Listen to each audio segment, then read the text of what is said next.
Hello everybody and welcome back to Screen Stars. I'm here today to bring you my review for the 2020 horror film Blackwater Abyss, a film that is directed by Andrew Trochet and it stars Jessica McNamee, Luke Mitchell, Amali Golden and Anthony J. Sharp. Now this essentially is a creature feature type film, and after the success of Crawl, which was that last year? I think that was last year, the Crocodile film, or the alligator film. Essentially, it's popular again now, creature features, especially featuring crocodiles or alligators. And that's essentially what we get here with this film. And this film focuses on a group of friends. Now, one of them is like a bit like the alligator film Rogue. One of them's like a travel writer, if you like. He writes travel brochures, things like that, I think. And he is invited along by his friend and his partner, Jennifer, to go exploring some caves in Australia. Some unexplored, undiscovered caves that his friend has found while he was searching for some missing Japanese tourists. I wonder what happened to those Japanese tourists. So they go exploring these caves, and lo and behold, it's not that unexplored because it is actually the domain of a local alligator that decides to prey on this group of friends, and they have to fight for survival from that point on. So it's a fairly familiar premise. It's a creature feature. It's got a crocodile as a group of friends, and they're being stalked by this creature.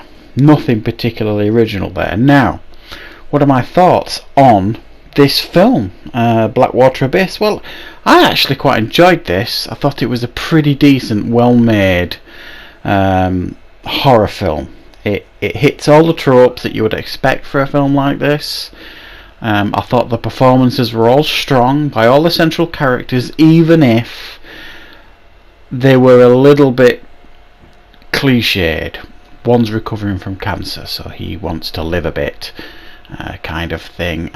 One's got asthma, one's pregnant, one thinks the other one's having an affair, etc, etc. There's all these drama. There's all this drama going on with this group that kind of plays out as the film progresses. But I'll be honest, none of the dramas that they're going through are particularly enthralling or interesting, if I'm perfectly honest. It's all fairly predictable stuff. But the performances are all strong by all the central characters. I didn't have an issue with that at all. What I really enjoyed about this film was I thought it was really, really good at building tension. It reminded me of The Invisible Man, the film that came out earlier this year that I really enjoyed.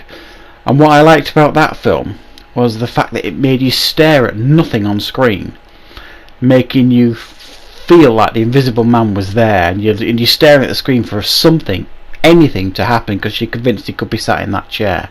And this film reminded me of that film in a lot of ways, because early on in the film it doesn't show an awful lot.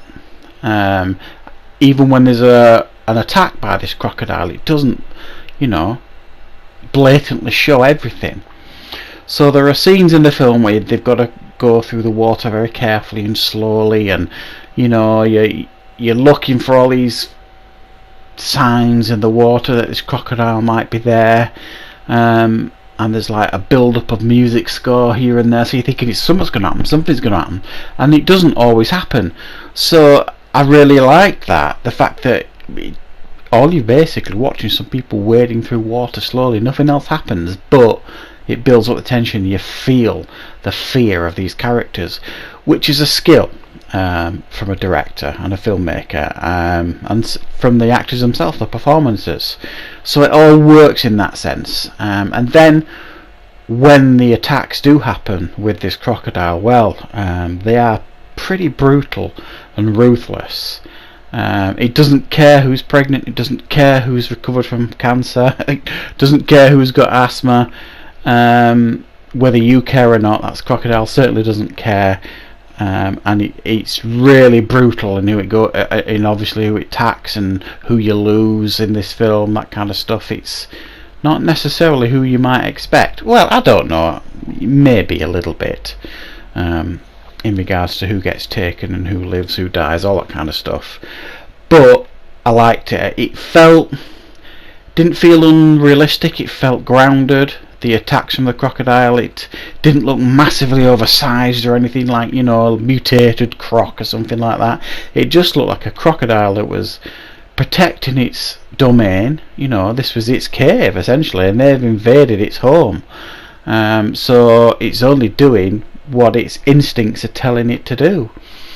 And so it doesn't really make out, this film, that this crocodile is some relentless monster or anything like that. It's just there's meat in his home and he's hungry and he's going to try and take him out, and that's the kind of thing that you get. Another thing that works with this film is it's quite claustrophobic. If you like films like The Descent, when they go down into the caves and things like that, it gets very dark and claustrophobic. You will enjoy this film. There is certainly a claustrophobic element to the film. There are some cheap jump scares along the way, but like I say, I thought there were some really nicely made tense scenes too. So I'm going to give this a 7 out of 10. I was reasonably impressed with this film. It isn't perfect. It's not going to win you any awards. The dramas that the characters are going through are fairly uninteresting, and the characters overall aren't particularly interesting. But the film itself, I think, is nicely made. So that's my review for Blackwater Abyss. I hope you liked it. If you did, please click like on the video. It really does help the channel. Thank you very much for watching, everybody, and of course I will be back with more content on Screen Stars very, very soon.